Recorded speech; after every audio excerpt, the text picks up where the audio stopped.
Today we're going to talk about the power of a push-up. Before we talk about the power of a push-up, I want you to go down and hit the subscribe button for me, please. Hit the subscribe button for me, please. Did you know that no one else can do your push-ups for you? No one else can eat for you. No one else can sleep and say they have rested for you. That responsibility is up to you.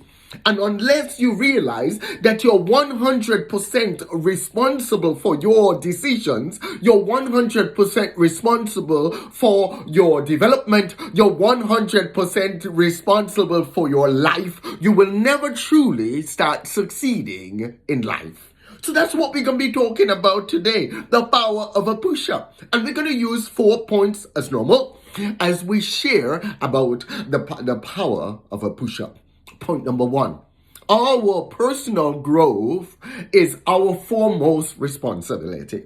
Our personal growth is our foremost responsibility. That means we are responsible for our growth. We are responsible for the person that we become. Success is truly the person you're becoming. It's a process. Success is a process. And as you cultivate and you nurture that process, then you become that individual. So your personal growth is up to you. It doesn't matter where you were born. It doesn't matter what side of the track you are. It doesn't matter how much money you have. It doesn't matter what family you were born in. It doesn't matter the circumstances. None of that. There are many wonderful and successful people who are born in abject poverty. There are many wonderful and successful people who went through some of the brokenness of school systems. They're great and wonderful and mighty people in their careers and fields that were born in some of the slums of the world and some of the most degenerate places there are in the world. So you see, it's not about where you were born. It had nothing to do with it. It doesn't matter who's in your family. It doesn't matter, none of that. Your personal growth is your responsibility.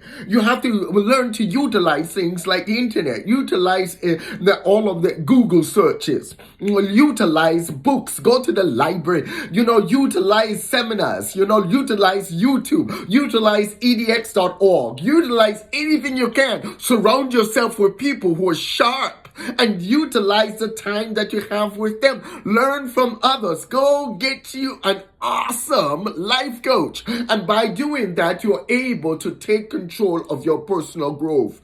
No, it doesn't have to be like everybody else. No, it doesn't have to be like what other people go through. Your life could be different if you start taking responsibility for your personal growth and you start growing.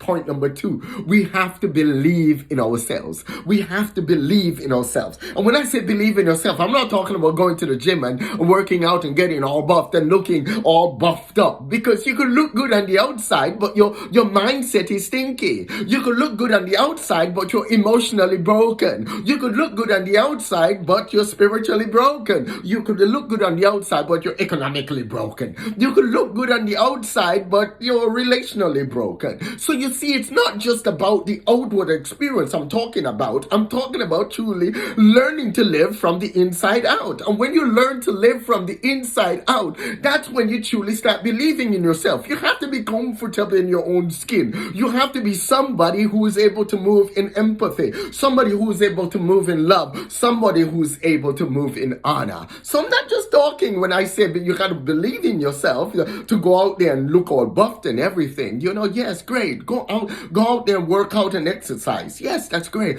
But the most important thing is to learn living from the inside out, dealing with all of those idiosyncrasies in your life, dealing with all those broken areas in your life, and going out there and find the help that you need to develop yourself spiritually, develop yourself emotionally, developing yourself spiritually, emotionally, financially, physically, socially, and economically. You see, so that's an awesome thing.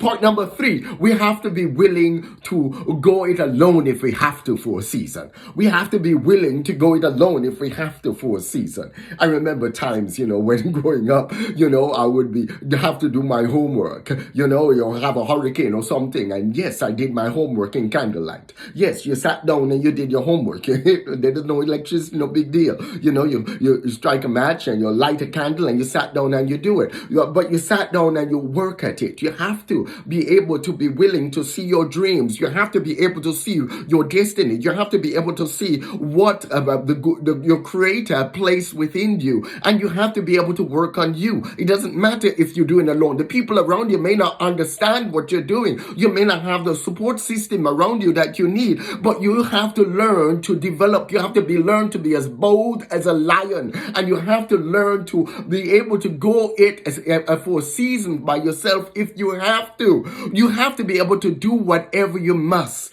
If it's going to be it up to me, that has to be your motto. You have to be able to work on yourself and work on yourself in such a way that you realize that it's not about the end product. The most important thing is the process. The most important thing is the process. You see, if I was to take a mango and I take it off the tree and I try to force ripe it, and I force ripe it, it will literally, yes, it turned yellow, but it will taste like vinegar because it didn't go through the process. Go back and look at my video, The Power of a Process. You see, process is so important.